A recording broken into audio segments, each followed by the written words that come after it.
It's weird to think about, but at a certain point after week 4 last year, the Philadelphia Eagles were talked about as a team that wasn't even going to make the playoffs. They were talked about as a team that, from the national media, not necessarily by everybody in local media, but there were some noises and there were some voices calling for the firing of Nick Sirianni, some people even calling for the benching of Jalen Hurts. Talk about any and everything that was going wrong for the football team last year. The Eagles put all of that talk to bed.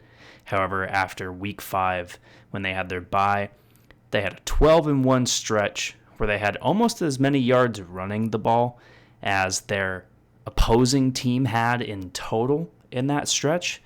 They had a 24-7 turnover advantage, and they showcased all of their brand new talent that they had brought to the team during the 2024 offseason. Whether it was Zach Bond or Mekhi Becton, they're two free agents that were probably the most impactful on each side of the ball, and each of those guys were acquired for a combined total of less than $5 million. Or you look at the additions of Quinyon Mitchell and Cooper DeJean in the cornerback group, where after 2023, that group for Philadelphia was considered a bit slow and a bit old. Those two helped turn that group into one of the best groups at the position in the league. You had second-year players like Nolan Smith and Jalen Carter, and you had third-year players like Nakobe Dean, who all were stepping into their first full season as starters. They turned in incredible years. And there's many other guys who got a chance for pretty much the first time as an Eagle to produce more for this team, and they pretty much all succeeded. And easily the team MVP, the best offensive weapon in the league, another free agent that was signed in 2024. Pretty much the main reason that this team went from a wild card loser in 2023 to the Super Bowl champion in 2024 was Saquon Barkley. And he's also pretty much the prime reason and example as to why having an elite running game can be major to a team's success. It was off of this team's success and because of Saquon Barkley's incredible season that many of the pending free agents for Philadelphia after 2024 ended up getting pretty big-time deals. Milton Williams went to New England for over $100 million. Josh Sweat went to the Arizona Cardinals to be their main guy among their pass rushers. Now, the Eagles are going to be looking to catch a bit of magic in the bottle again with some of their free agent acquisitions this year. Azeez Ojulari and Josh Uche present chances to buy low on some edge rushers with potential. You have other guys like Kylan Granson, A.J. Dillon, and Adoree Jackson who come in as depth pieces that could be guys that also make big impacts in limited roles. The draft for the Eagles this year was abundantly filled with defensive players.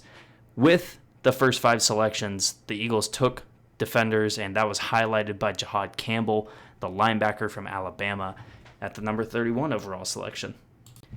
Going into 2025, the Eagles are returning almost the entire starting offense from 2024. Tyler Steen steps into the right guard spot after Mekhi Becton signed with the LA Chargers this year's offseason. And I legitimately think that the same form of unstoppability that this team presented after Week 5 last year will still be present, barring any injuries. The same sentiment can be had for the defense this year. In the absence of Milton Williams and Josh Sweat, the Eagles are hoping that they're able to turn to guys like Jordan Davis and Jalix Hunt to replace that production. And with the secondary, Sidney Brown and Keely Ringo are guys stepping in for the departing Darius Slay and Chauncey Gardner-Johnson. However, I think the continuing of the incredibly successful starts to the careers of Quinyon Mitchell and Cooper DeJean are really going to be integral to whether or not that secondary group and this team as a whole continue the success they had in 2024. It's really hard for any Super Bowl champion to repeat the next year. And for the Eagles this year, they obviously have their 6 divisional games against Dallas, the New York Giants, and the Washington Commanders. But it's the other games sprinkled in, like going to Kansas City, going to Tampa Bay, going to Minnesota, Green Bay, and Buffalo, that make this one of the toughest schedules in the NFL. And while I don't think it's tough enough to just say Philly's going to go like 10-7, they're going to maybe miss the playoffs by a game, or it's nothing to make it seem like that.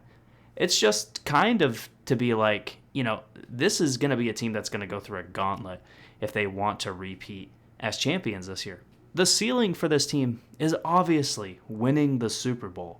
This is pretty much the same team. This is pretty much the same coaching staff. This is pretty much a team that went through the entire 2024 season after those first 4 weeks as an unstoppable team. The main reason they became unstoppable is they put the ball in Saquon Barkley's hands. They let him run wild on defenses. And the offensive line, again, is practically unchanged. All it's going to be is just seeing how much better can they actually get. Can they go crazy and win 16, 17 games possibly? Like, that really is the ceiling for the regular season this year, and the ceiling in the postseason is winning the Super Bowl. I really only think the difference between the ceiling and the floor for this team is whether or not they lose in maybe the divisional or championship rounds this year in the playoffs. They're making the playoffs. They're going to be one of the best teams in the league again. And I honestly would totally be fine with somebody predicting that they're going to repeat as champions in 2025. I think they're still that good. I think their recent track record of having guys grown through their system and grown into superstars, whether they're free agent acquisitions, draft picks, trade acquisitions, whatever you want to say. Guys go to Philadelphia and play extremely well. They play extremely well in Philadelphia. They're coached really well, and they have a lot of talent. And you put those two things together, you're going to have an incredible team. I think that's exactly what we're going to see again in 2025.